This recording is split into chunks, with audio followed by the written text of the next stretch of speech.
আমার মনে হয় না আগামী 20 বছরেও আমাদের বন্ধুত্ব ফেড হবে। আমার প্রচুর কাজ ও হওয়ার পর আমি ছেড়েছি।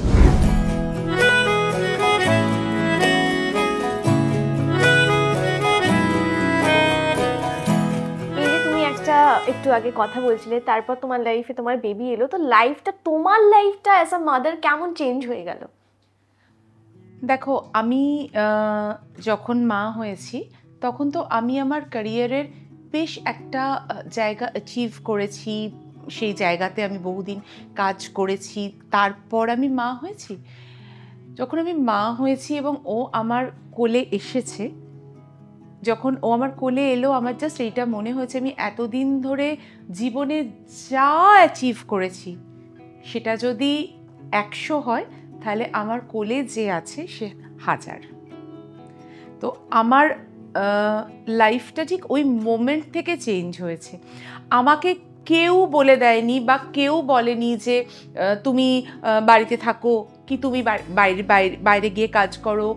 মানে আমি ঠিক এখন থেকে, ও হওয়ার পর থেকে আমার যেটা মনে হয়েছে যে এই কাজটা আমি করব, ওকে সময় দেওয়ার পর এই কাজটা আমি করতে পারবো, আমি সেই কাজটাই নিই।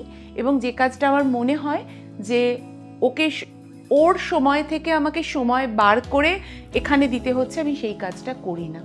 আমার প্রচুর কাজ ও হওয়ার পর আমি ছেড়েছি, তবে সেটা নিয়ে আমার কোনো রিগ্রেট নেই। কারণ আমি একেবারে ভেবে নিয়েছি, মানে আমি যেটা তোমাকে বললাম, এবং আমার মনে হয় যে আমার না এই অপরাধবোধটা প্রত্যেক মায়ের মধ্যেই আমার মনে হয় এই অপরাধবোধটা কাজ করে, আহারে আমি আমার ছেলের বা মেয়ের থেকে সময়টা বার করে নিয়ে আমি বোধহয় এখানে দিচ্ছি। তো সেজন্য আমি একেবারে মাথায় নিয়েছি যে যে কাজটা আমার মনে হবে না এই কাজটা আমি করব, এটা আমার এইটুকু, আমি এই সময়টুকু আমি ওর কাছ থেকে নেব, আমি সেই সময়টুকুই ওর কাছ থেকে নিই। আমার কাজ আমার, ওই জন্য আমার মধ্যে কোনো রকম কোনো রিগ্রেট নেই। এবং মানুষ হিসেবেও আমাকে সত্যি অনেকটা পাল্টে দিয়েছে। মানে আমি আগের থেকে, মানে আমার মনে হয় অ্যাজ আ পার্সন আমি অনেক ভালো মানুষে উত্তীর্ণ হতে পেরেছি।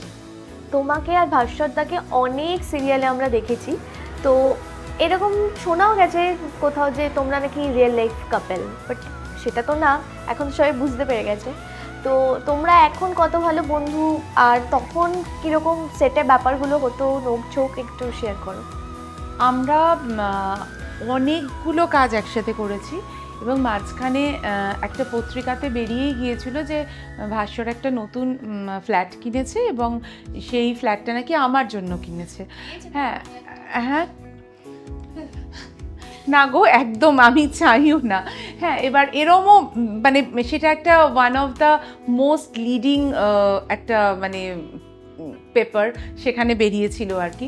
তো সবচেয়ে মজার কথা হচ্ছে ও যে গৃহপ্রবেশ মতো করেছিল, সেখানে সব বন্ধুদেরকে ডেকেছিল, সেখানে আমরা সবাই গিয়েছিলাম, কিন্তু আমার নামেই এটা বেরিয়েছিল আর কি।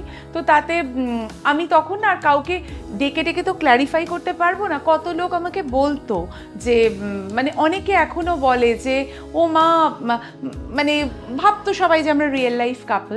সেটা কোনোদিন আমরা রিয়েল লাইফ কাপল ছিলামও না এবং লোককে ডেকে তো বলতেও পারবো না। কিন্তু আমি যেটা বলতে চাই যে অনেকে যারা হয়তো এরম আর কি বলে যে আচ্ছা ওরা বোধহয় দুজন খুব বন্ধু না, তাদের কিন্তু বন্ধুত্বটা আস্তে আস্তে, মানে আমি দেখেছি ফেড হয়ে যায়। আমাদের কিন্তু বন্ধুত্বটা এখনও ফেড হয়নি এবং আমার মনে হয় না আগামী 20 বছরেও আমাদের বন্ধুত্ব ফেড হবে।